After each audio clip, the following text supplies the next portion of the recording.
ഇന്ന് തന്നെ ഡൗൺലോഡ് ചെയ്യൂ. കാണൂ നിങ്ങളുടെ ഫേവറേറ്റ് ഷോസ്.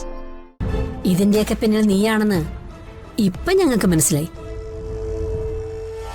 നാട്ടുകാർക്ക് വിഷം കൊടുത്ത് കൊന്നിട്ട് നിങ്ങൾ എന്റെ നേർക്ക് മെക്കിട്ടേറാൻ വരരുത്. നിങ്ങൾ ഇറങ്ങിപ്പോണം. അങ്ങനെ നിങ്ങൾ പറയുമ്പോ ഇറങ്ങിപ്പോവാനല്ല ഞങ്ങൾ വന്നത്. പറയാൻ വന്നത് പറഞ്ഞിട്ടേ പോവൂ. ഇല്ലെങ്കിൽ നിങ്ങൾക്ക് ഞങ്ങളെ കൊല്ലേണ്ടി വരും. അല്ല, അതാണല്ലോ ശീലം.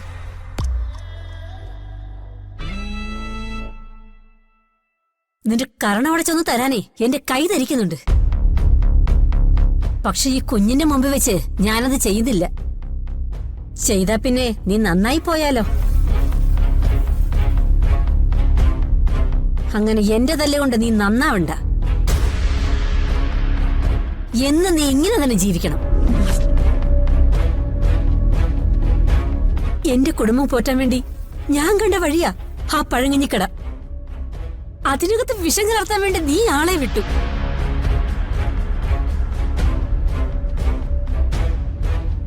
കഴിക്കുന്ന ആഹാരത്തിൽ വിഷം ചേർക്കുന്നതാ ഈ ലോകത്തിലെ ഏറ്റവും വലിയ മഹാപാപം. നീ അതും ചെയ്തു.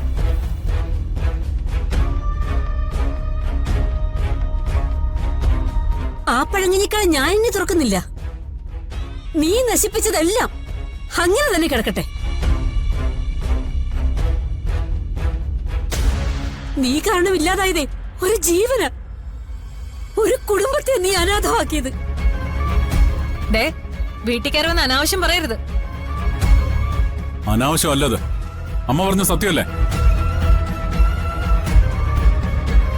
നിങ്ങൾ പ്രസവിച്ചില്ലെങ്കിലും ഈ കുഞ്ഞ് നിങ്ങളെ അമ്മയെന്നാണല്ലോ വിളിക്കുന്നത്. മോളും കൂടി ഇത് കേക്കട്ടെ. മോളകത്തേക്ക് പോ. മോളെ എങ്ങോട്ട് പോകണ്ട.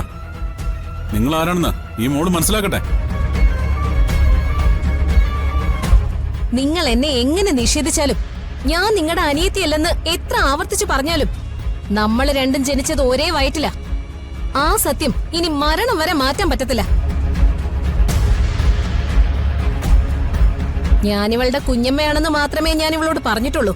അതിനപ്പുറം നിങ്ങൾ ആരാണെന്നോ എന്താണെന്നോ ഇവളോട് ഞാൻ പറഞ്ഞാലുണ്ടല്ലോ, ആ നിമിഷം മുതൽ ഇവള് നിങ്ങളെ വെറുത്തു തുടങ്ങും. അത് ചെയ്യാൻ അറിയാഞ്ഞിട്ടല്ല.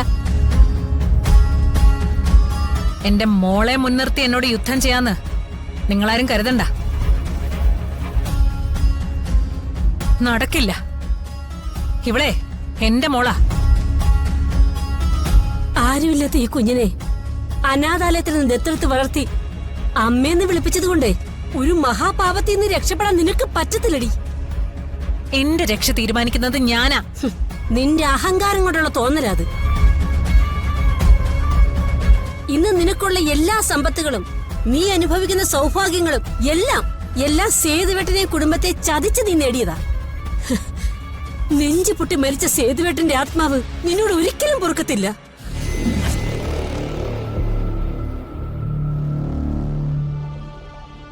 എന്റെ അച്ഛന്റെ ചോരയും നീരും ജീവനും ഒരായുസിന്റെ അധ്വാനമാ നിങ്ങൾ ചതിയിലൂടെ സ്വന്തമാക്കിയത്.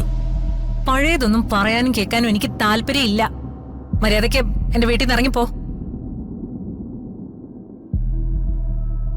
ഈ ചിപ്പിമോളെ പോലും നിങ്ങൾ എടുത്ത് വളർത്തുന്നത് സ്നേഹം കൊണ്ടല്ല എന്ന് ഞങ്ങൾക്ക് നന്നായിട്ടറിയാം. ചിപ്പിമോള് നിങ്ങൾക്കൊരു മറയാ.